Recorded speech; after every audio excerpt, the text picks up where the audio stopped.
As a journalist, I've been very lucky over the years to have interviewed many of the world's great peacemakers.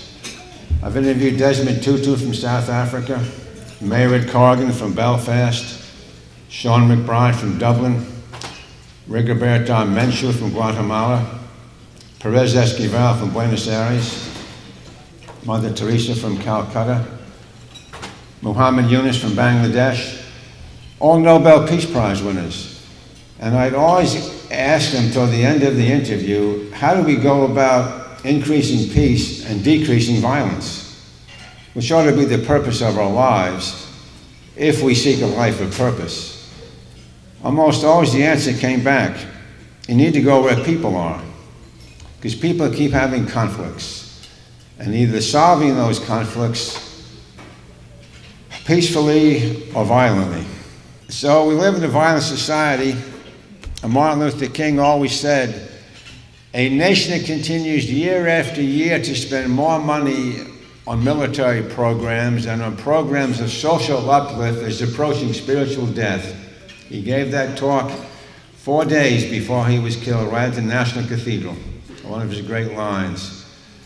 So in my courses, I teach the consistent life ethic.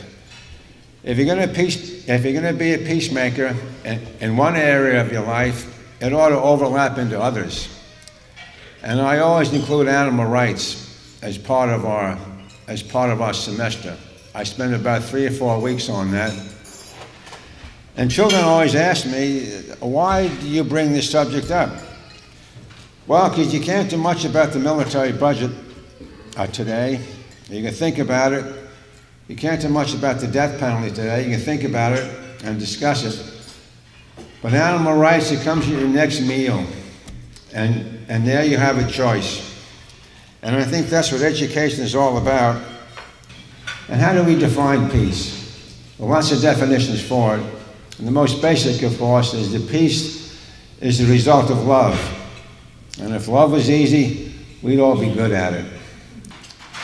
Very few of us here today will ever be called on to do great things, but all of us can do small things in a great way. I think most of you understand that, because that's what you're doing with your time, with your volunteering, with your commitments. And that is true peacemaking. And it also includes being peaceful towards the animals, to make sure that we're slowly being faithful to that commitment of nonviolence. There is some great progress going on. I teach at Georgetown Law School, where last year we received $2 million from Bob Barker to start an animal rights law program. He's doing that at about 10 different universities now with the law schools, and that is great progress. That wasn't happening 10 years ago, but thanks to Bob Barker's generosity. And I think that's something we can all take pride in. To become a vegan, you have competition.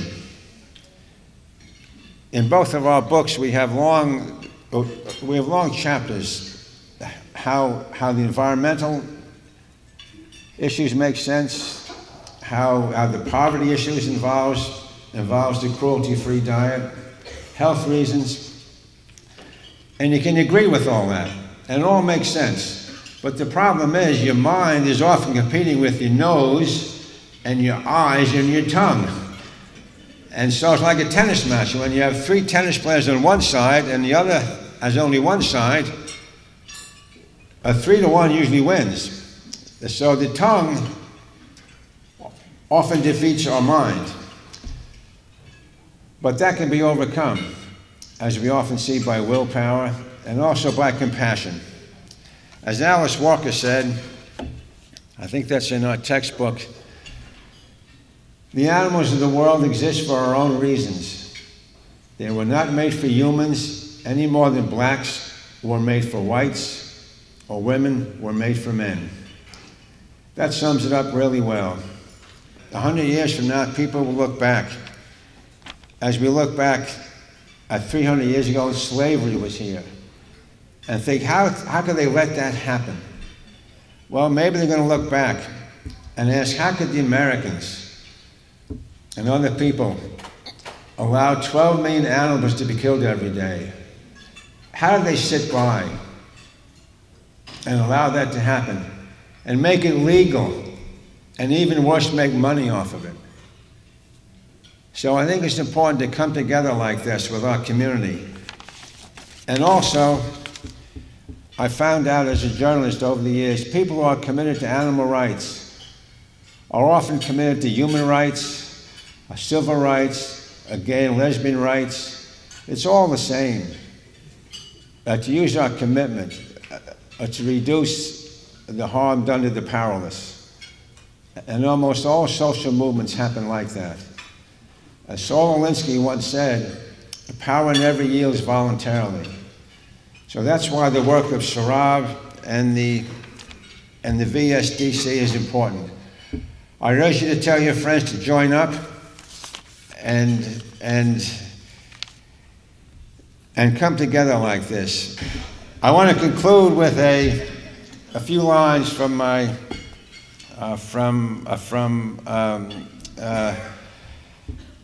the great saint from Calcutta, Mother Teresa. I got to know her a little bit, and she has a home, open home right down the street at Chevy Chase Circle. And she asked me, when you put another book out, I have something for you. And she said, please put it in there. And it was all kind of wrinkled up. And I promised her I would. It's in chapter 4 of our book called Strength Through Peace. It's called, How Does Goodness Happen? You ever wonder about that? When you meet a good person, you say, how did they get that way? This was her answer.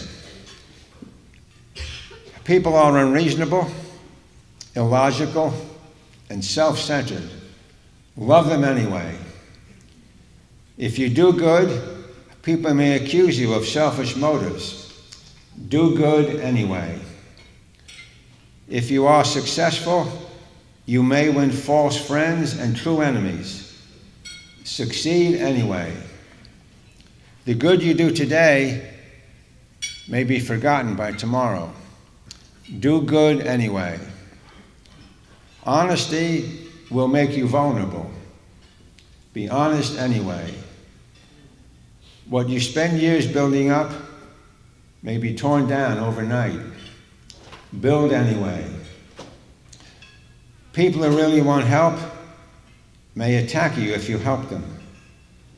Help them anyway. Give the world the best you have, and you may get hurt. Give the world your best anyway.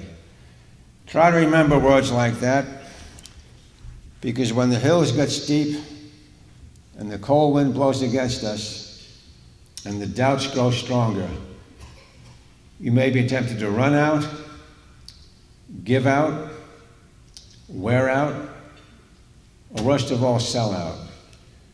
And try to be energized by all of our commitments today to be nonviolent and to become people who are other-centered, not just self-centered. Almost all world religions have the golden rule: do unto others. Others also include the animals. If you do care about being peacemakers and being particularly practitioners of justice and mercy toward the animals, you need not go out and change the world. Make sure the world never changes you.